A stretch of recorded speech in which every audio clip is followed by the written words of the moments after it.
welcome to the Spit Swall Beer Review. I'm Jammer. That's right, Jammer, and I am Shagdog. This is our fall Oktoberfest continuing. Yes, I got what is that? Brewed and canned by Edmund Oast Brewing Company. House Oktoberfest Marzen style lager, product of the USA. 1 pint. That's right. I got the same thing, and it's 87 on Beer Advocate. It is a Marzen and 6.3% ABV. Doesn't have a lot, just brewed with traditional malts, German malt, hops, and yeast of the highest regard for refined flavor, deserving of the most discerning palate, bona fide and time tested. Nice.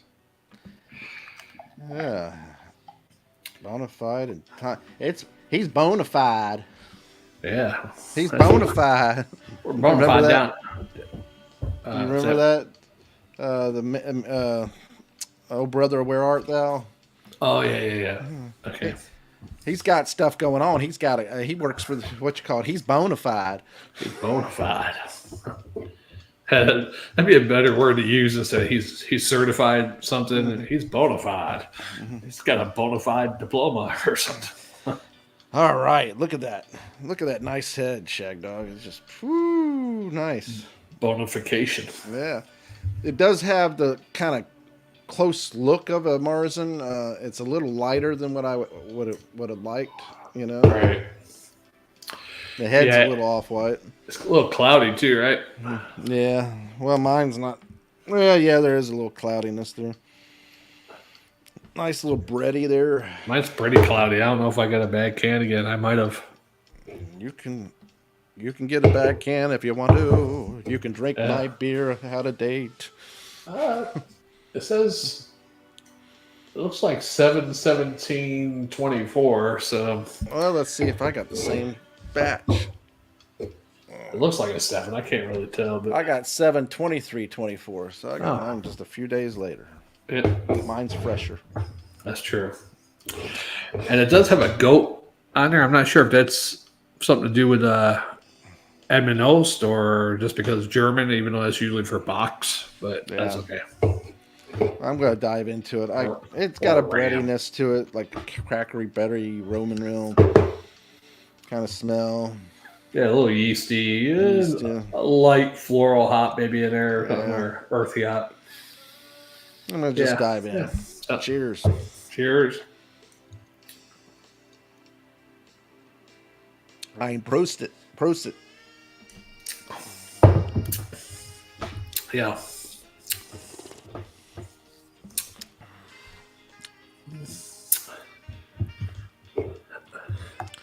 Well, it's kind of light on flavor. Yeah, it does have a little bit of a broodiness to it, huh? Like a brute. Yeah. Brute cologne. Yeah, at the end. It's kind of broody. But, it's not a bad version of a Marzen. It's just, they always veer off from giving it the full flavor effect. They're like lighter with everything. And to me, if you're going to do a Marzen, well, it says Marzen style lager. Yeah. And then it just says House Oktoberfest. It doesn't say, that it's right. House. It's deceptive advertising. Yeah. With this brewery in 2008, two friends opened one hell of a beer store in Charleston, South Carolina, known as the Charleston Beer Exchange. Then they opened a second one in Greenville, South Carolina, known as the Greenville Beer Exchange. But then they end up, I'm not sure what year it was, but they sold the one in Greenville to a company who's still around, I guess, called GBX. Mm-hmm. And they make their own beers. And then they refinanced whatever and came back out in 2017 as Edmund Oast in Charleston. So who is it named after anybody in particular, or is it just a made-up name? It might be a made-up name. Maybe there's... I didn't go... I don't know. Their website doesn't say nothing about it. It could be maybe an area of Charleston, or maybe it's named after a famous boat, or who knows. Well, I guess I could look it up. Maybe the first governor of South Carolina. If you're going to do like most of our TV news channels today. Yeah. Not give us the full story. Was Edmund Oast. Yeah. Then I'll just have to do it myself, Yeah, I guess. yeah, the brewery comes up when I try it. Yeah. Not now. Oh, but I found something that said Egan. Your music is kind of loud, Jammer. Pardon me. Egan's story served as inspiration for naming Edmund's Oast. So whoever Egan is, famous fine and black Charlestonians who made something. Black Charlestonians who made Edmund Egan. Oh, Edmund Egan. That's not Edmund Oast. Never mind. Well, who cares? Oh, well. They should put it on their website. It's a pretty decent Marzen style lager. I like it. It's not bad. What would I give it? Being that it's a Marzen style lager. You know, Jammer, I would. They are using some of the finer stuff. They say highest. I didn't say. You're not getting that typical bready, or Roman meal or any of that kind of stuff. It's a light breadiness to it. Yeah. A little bit of floral hop or like a little bit. Yeah, there's a floral hop, and I think they hopped it up a little bit more in comparison, just because it's a American beer, you know. Yeah, I mean it's an all right beer. I wouldn't say it's a great Marzen, but for a beer, just for what it is, it's all right. It's not to die for. Yeah. I mean, if you told me this was some other style beer, I'd be like, oh, this is pretty good, For a Marzen, I don't pick up a whole lot of Marzen quality. The characteristics of a Marzen. I mean, it's there, but it's very light. Some of it's light, yeah. But it's not bad, though. How do you like that? Yeah, how do you like me now? Yeah. Oh, well, this is slow, you know. Yeah. You know what I thought was kind of cool is I thought about this because I heard the song, right? Yeah. And I thought, what's his name came out in movies and stuff. Then he comes out with one song and it becomes a big freaking hit. Who's that? And never did another really, and that this was guy here, Swayze. Oh, Patrick Swayze. Okay, yeah. She's like the wind. It's not like he can sing, it just sounded pretty decent, it's a nice song. Yeah. Did a good job on it. I mean, it's about as good as me, yeah. And I was just thinking to myself, it's funny. It became a big hit because it was in the movie, right? Mm-hmm. And it was Patrick Swayze. Right. I mean, it's not like he has a real bad voice or anything. Maybe to a certain female back in the 80s, that sounds sexy. Yeah. No, I think he did a good version, Yeah. There's no doubt. She doesn't know what she's done. All right, here we go.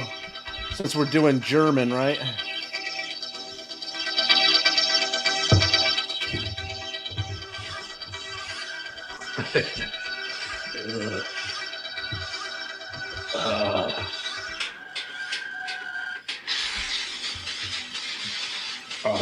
New house.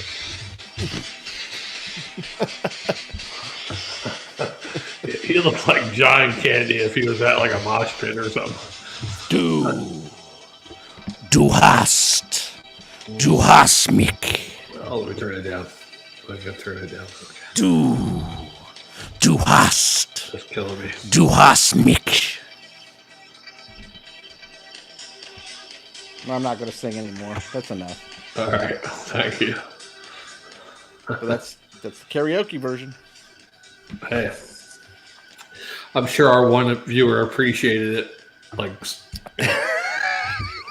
he's like, "What the hell? It's too early for that." Hey, just on the backside there is some kind of emblem. I can't even tell what's on it, but it's a guy on top of a goat with a woman. No, it looks like a kid. It's P. Diddy and that Justin Bieber. Okay. He was his parental guardian for the next 48 hours. That's what he said. Yeah. So I had that thought about Patrick Swayze making a big hit like that. So I'm like, man, that's all because of the movie and because he was the one singing it. I think, just because the one singing it, because even if the movie wasn't there, I think it would have been a hit still just because. Yeah, I think it's good. Yeah. I think it was that. It's just like, the quality. Could you compare it to Eddie Murphy's Party All the Time? I think it's better in Party All the Time. Yeah, I do too, because Party All the Time was. Don't get me wrong, it was put together good. Yeah, because Rick James produced that or something, right? Yeah, but he's just like, my girl wants to party all the time. He's like just talking. I see you out on the street. But then again, Patrick Swayze is, she's like the wind, just a fool to believe. Just a fool to believe. Yeah, Patrick Swayze, that song, even if it wasn't on Dirty Dancing, they could have had that song on Red Dawn and it still would have been a hit. They could have been playing on a part where when Charlie she blew Sheen, up and went in the air. That too, yeah. She's like the wind.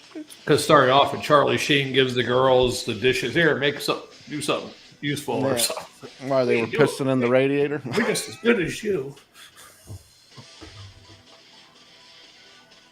It's funny you remember certain. And Jennifer Grey, I think it was Jennifer Grey, leans over and says, "What you said was wrong." All right, big nose. Yeah. I kind of liked her nose when she had it. I don't think she ever. I think she looked better with the nose than she does without. I don't even recognize her now. That nose was her. That's like that girl was in host for Jeopardy. There was in whatever the hell name of that TV show was, the late 80s. This music makes it so I can't think at all. Just like that's like brain. That's the only thing you think of is just the music. It's like that's a brain worm. That's like CIA music right there. They try to interrogate people. What's that when they play music all 48 hours long? And I'll talk. Turn that shit off. I think if I was going to try to get people to talk, I would use somebody really horrible. I mean, golly, who's really horrible? I mean, besides... you mean musician? Just the music song. Name a song that was just really horrible. Tiny Tim? Could you listen to that for like 48 hours? I don't know about 48 hours, but I can listen to them. So I could probably last at least 24. All right. If I can listen to them and have fun with it. Tiptoe through the tulips. I'd be singing along with it. CIA wouldn't be able to. I'm sure there's some. I just get that Du Haas, not really the singing, just that. It's just, oh man, the repetitiveness of it. It's just it rakes upon you after a while. But that's the club music, man. Yeah, keep that shit in the club.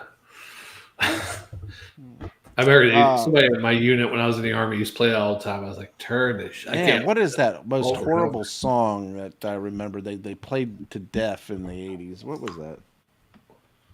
Most horrible song from the 80s. 10 worst song in the 1980s. You ready? All right, go for it. Number 10, Rick Astley, Never Gonna Give You Up. I can listen to that. I can listen to that probably for 48 hours. I could do it. Never gonna give you up. Never gonna let you down. Never gonna run around, hurt you.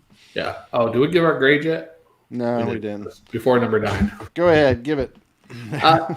For what it is, a good beer, slight Marzen hints of greatness. Yeah. A B+ at a swallow.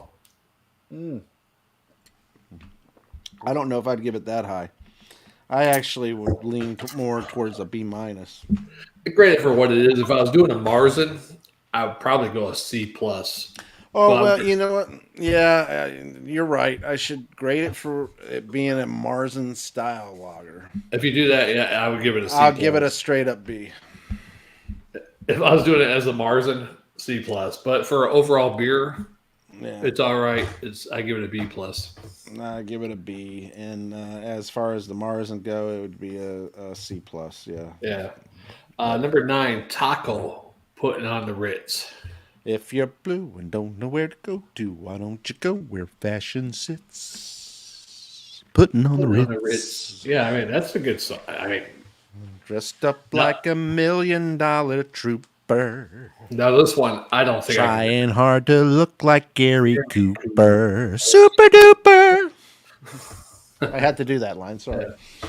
This next one, I probably listened to it for about 2 hours and I'm done. Mickey, full swallow. Mickey by Tony Basil.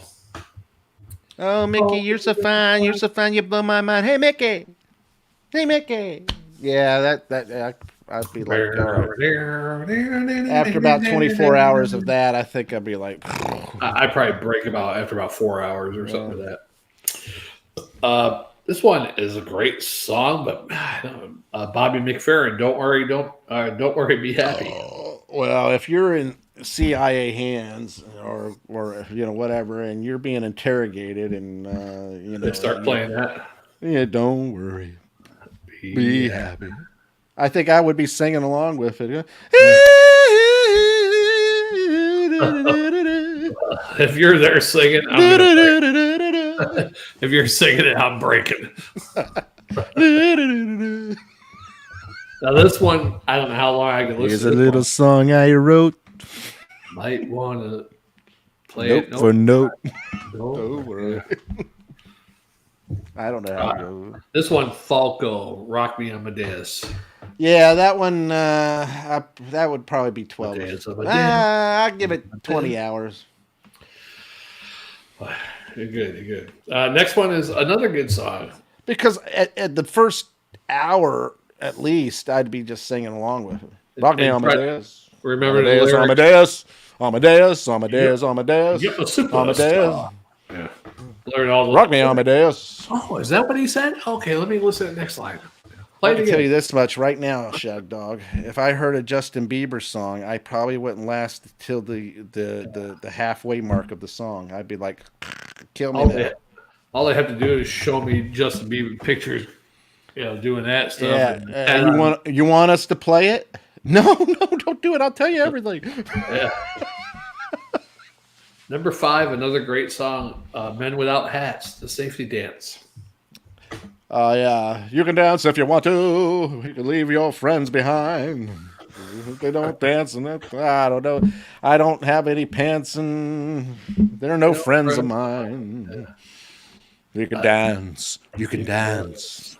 Do the safety dance. Next one, Wham! Wake Me Up Before You Go. Wake me up before you go. Did you know they were gay when that video came out? Or not? The other guy supposedly wasn't gay. Well, I could tell you right now, when I saw them in the bright neon colors and they're standing there going... They had the khakis on. Yeah. And, I didn't know it. Actually, it was like capri pants, wasn't it? Yeah, capri, that's what I meant. Yeah.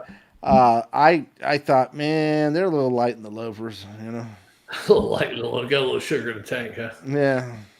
I didn't know though, because you're about a year older than me almost, so maybe you're a little smarter than I was at that time. I just saying, the gaydar goes off, I didn't even know what gay was at that time, man.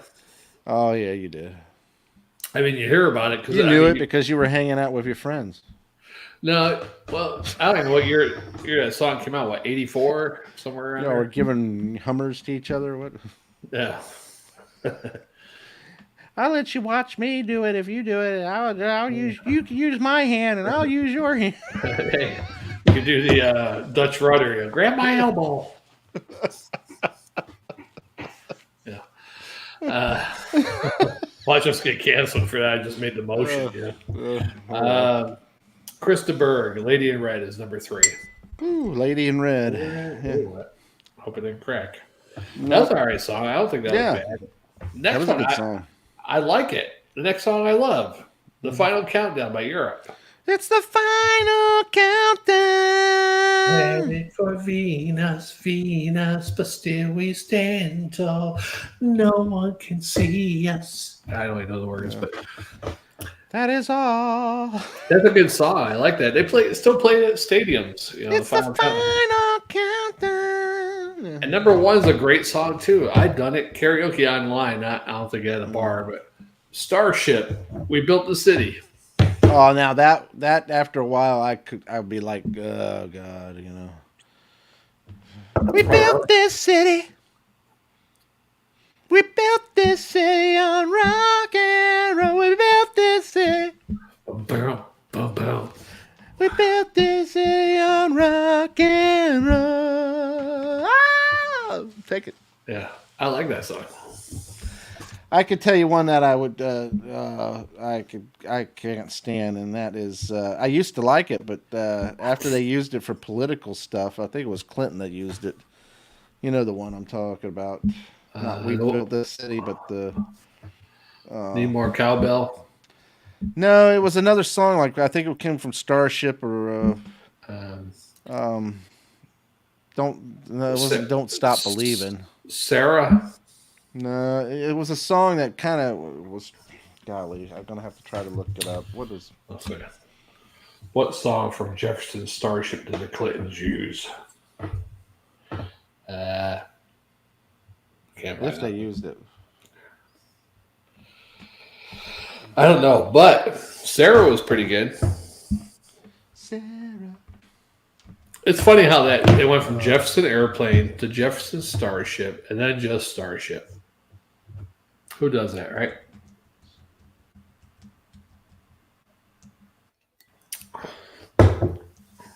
Inauguration, I think they used it for. Don't stop thinking about tomorrow. Okay, yeah. Don't stop, soon be here. That's an older one, yeah. 70s. Better than before. Because yesterday's gone. Yesterday's gone. Yeah. I didn't know that. Mac. Oh, I was like, I didn't know Jefferson and Starship did that. But that one, and there was another song they did. I can't remember what it was. Yeah. But Don't Stop Believing was one of them. Is that guy still alive that was in that band? Jefferson Starship. I'm not sure. Let's check. I think he must be alive, right? Mickey something, I think his name was. According to Wikipedia, Jefferson Starship is an American rock band from San Francisco, California, formed in 1974 by a group of musicians, including former 1974 is when they started. Grace Jones didn't like when it became Starship, from what I heard. Even though she had a couple of hit songs when they were that, but let's see.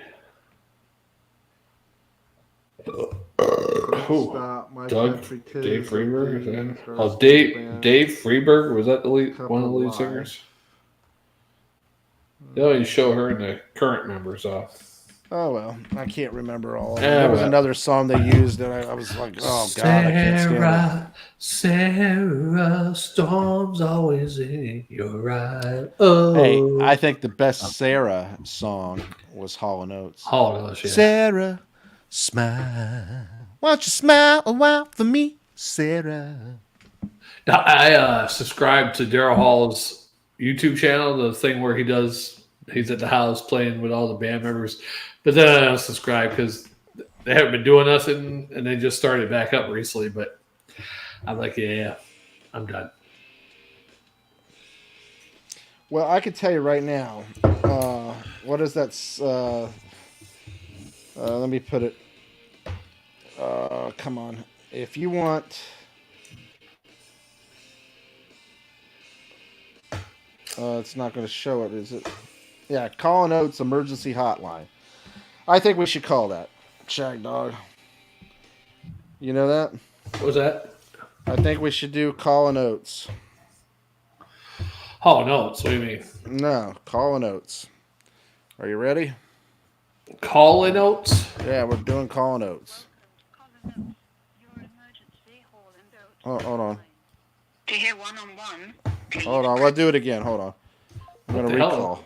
Call & Oates? You called John Oates or something? Welcome to Call & Oates, your emergency Hall & Oates helpline. To hear one-on-one, please press 1. To hear it go, please press 2. To hear Manita, please press 3. To hear privatize, please Which one you press want to hear? 4. Well, we can't play them on here. They're copyrighted. Oh, yeah, that's true. Sorry, I didn't get your response. Well, you better get it. That is true. Anyway, call notes 1719-266-2837. Get a chance, check it out. Yeah. Call notes emergency hotline. Yeah, there are some songs you could play on YouTube without getting copyrighted, but I don't have a list. There's like people who do those, like they show their younger daughter or people hearing rap for the first time, and they don't get copyrighted. But well, they put all the disclaimers there and who owns it and all that stuff, and then they also. But there are some, like Ozzy Osbourne, supposedly you'll get blocked if you play Ozzy Osbourne. That's probably Sharon Osbourne's doing. Bitch. Well, of course, she wants the money. Yeah. Living high on Oz. I think there's a special place in hell where she could bite her own bat heads for her. Well, I don't know what she did other than she did manage him and did promote him and did revamp his career, re-energize it. She ripped off all the guitarists that were part of the bands that didn't give them credits and they didn't get we call it money later on from this album sales or anything. Yeah. Ozzy got everything. Yeah, that right there is not good. Even Kiss did the same thing to their band members. They paid them a salary. Gene Simmons, Paul Stanley, the drummer they had, of course, Eric Carr from like 1980 or whatever. So you're talking about the ones that came after the originals. Yeah, they all got paid a salary. I don't blame them. But look at Eric Carr. He was with the band for 12 years, 1980 to 1992, till he died. Now, granted, if he was to play or came up with different stuff for a song, I think he should get credit for it. Right. And I think he should get royalties for it. Because if you're the person playing on that, then you deserve to get the royalties. But that's the Jew in Gene Simmons and Paul Stanley. Yeah, did you look at even Bruce Kulick, a guitar? Some good lead guitar parts all those years from Asylum album all the way up to 92 when he was in the band. And nothing's wrong with trying to retain the property rights and the money. I just think, let's be fair. Especially when you're granted, he would have never been able to play with a band like that. Probably, I don't know. They probably could have played with another band, but they decided to play with Kiss, and so guess what? That's automatic fame right there. Automatic. But like I said, let's be fair. If they played on the albums or they came up with stuff for the song or any creative contributions, at least a small percentage. Yeah, they should get some kind of royalties out of it. I think and if they definitely played on it, they should get royalties anyway because, granted they have the house bands, in these studios and studio bands. I don't know if they get paid royalties per se. They might just get paid a salary too. I don't know. Richie Sambora, once he quit Bon Jovi, I don't know what the new guitarist gets, but supposedly Bon Jovi is saving $1 million every show they do. Because I guess Richie Sambora got $1 million every show or some shit like that. Well, probably paying a new guitarist like $5,000, $10,000 every show they do. But they get the experience and they get the fame, Yeah, Bon Jovi's almost done, though, just like Steven Tyler. But it doesn't mean anything because you know what? You're right.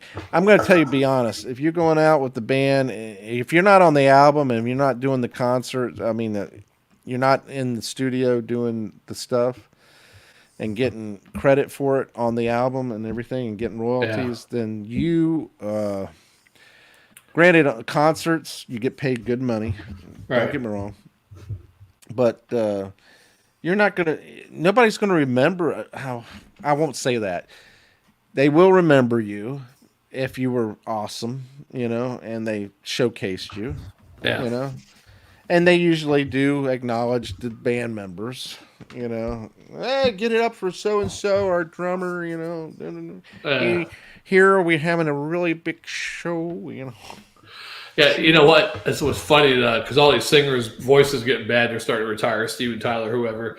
The lead singer of Journey, whatever his name is, the Filipino guy, he had something in an article the other day. When he starts to sing bad, he knows it's time to retire.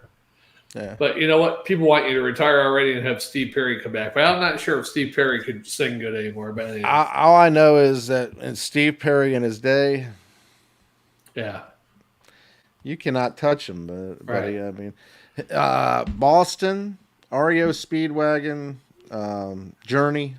I wouldn't say the guy from REO Speedwagon had the greatest voice, but he had a unique voice and good songs. Yeah. Well, I'm just saying he had what is it? Range. Yeah, different range. You know, I mean, think about the range. I mean that they had Boston. More than a feeling. Yeah. You know, I mean, and then Steve Perry. Yeah. You know, I'll share it. Yeah. I love. And what other song was it? That he did with the band. That was one of his solo. That was his solo stuff. Faithfully. Separate ways. Man, I forget the other one. There was a lot of songs. Yeah, Journey had a lot. You don't realize how many songs they had until you look at their greatest. Yeah, I bought that. That was probably the only Journey album I ever bought. Was the greatest hits that came out like in 1988. I never bought a regular album. I just bought the greatest hits. Yeah, I had the greatest hits. I think I did have Frontiers cassette, but somebody gave it to me or some shit. I didn't buy it. And here's the thing about it. Every one of those songs, that range that he had on them, that he did, those songs that he did, it was just awesome. Tell you who was really good. And you could do your best while you're driving down the road to sing with them. Same thing with Boston. But you're not going to hang with them. You're not. You're going to do it on the low note. You're going to go, more than a feeling. But you're not going to belt it out like they did. All right. I tell you who was good. And he's still good. He can't do his own rocking songs anymore and rock out to them like he used to. Mm-hmm. They don't sound good. But he can still do Broadway type songs. Still pretty good. And that's Sebastian Bach of Skid Row. Oh, okay. I'm glad you said that. He had that falsetto. Yeah, I'm glad you said that and not Rod Stewart, Oh, no. First two albums, that range he had for the falsetto. Yeah. I see he was on a Masked Singer or whatever the hell it was, and he did all right in some of the rock songs, but when he's doing rock songs, he can't hit those ranges anymore. But when he's doing like Broadway type songs, you don't know it's Sebastian Bach because he's doing that. He's not screeching. He's like actually singing. See, and I'm like, wow, that's pretty good. What gets me is like Rod Stewart. His voice was going, and so he went with big band and some other and doing remakes of other songs and all that stuff. And I get it. You want to continue on with your career and make money and just have the enjoyment of singing and so forth like that. But man, majority of them, I just don't care for them. I don't like Rod Stewart doing another song. I like Rod Stewart. And actually, somebody told me I sound like Rod Stewart when I was doing karaoke one time. You should do a Rod Stewart song. I was like, what? I'm going to do a Rod Stewart. Maggie May. Infatuation. That's a good one. Infatuation. I like that song. His own songs I like. Forever Young. Yeah, how about that one? Passion. Yeah. I forget all the way. Passion. Passion. I don't even know that one. I don't know it either. Wow. That's obvious, isn't it? I liked the song, and it wasn't a big hit for him, but it was a semi-hit for him. But I liked it, and I bought the 45 because I liked it. Yeah, Rod Stewart, and then I had Sean used to tell me, because he's heard me do Cut Like a Knife at karaoke. Cut like a knife. Cuts Like a Knife, Bryan Adams. And he's like, oh, do Cuts Like a Knife. I was like, I don't like doing that song. Yeah. I could see Bryan Adams in you. Yeah. Not me. More like me and Bryan Adams. But Bryan Adams, I was just telling my wife the other day about Bryan Adams. I said, he had really rocking songs, and then he became the love ballad guy. Just like Bon Jovi, he became the love ballad guy after the rocking songs. Because think about whatever I do it for you. Oh yeah. You know. Yeah, I mean, he did have some ballads before that, but they're Heaven was. Yeah. Yeah, I know he had some ballads like that, but then he came really ballads, yeah. And boom, And then, he tried to become like grunge or something in the mid late '90s too. Like, and he had his hair like parted, like going over his eye. I was like, what the hell is he doing? Yeah. By that time, he was like 45 or something. Yeah, he was lost. Yeah, that's okay. But people get lost. Yeah. Hey, you ready for that next one, Jammer? Yeah, let's do that. Let's do it. Let's do it. Do it. Do it all well. Right. Spirit Swallow beer review. Edmund Oast. If you come across any of their beers, a couple of their beers are all right. I've had a couple. Yeah, we had one today. Yeah. The second time I did one a couple of weeks ago too. Yeah. I did this one, but anyway, Spitter Swallow beer review. I'm Jammer. I am Shagdog. You're riding my applause. I can see that. You jumped in to ride my applause. I always jumping on the applause. Spitter Swallow beer review. I am Jammer. Applause comes out. That's then you turn around and jump on it and ride it. I tell you, how lame is that? Can't get your own applause? Yeah. Come on. I can't because you have the applause controller. And you always do, I'm Jammer. Applause. These are people in the studio right now. Yeah, okay. I'm being serious. Yeah. Let's get to the next one. Hey, Joe, what do you think of this Shagdog going on about me having a control of a sound box or something? Uh-oh. Yeah, see? Even Joe says, uh-oh. What the hell? Let's get to our next beer review because we got 3 viewers finally, but guess what? We're about to end this one and do another one. All right. We'll see you on the next one, guys. That guy there is Shagdog. Yeah. Uh-oh. We'll see. I'm Jammer. Yeah. Spitter Swallow beer review.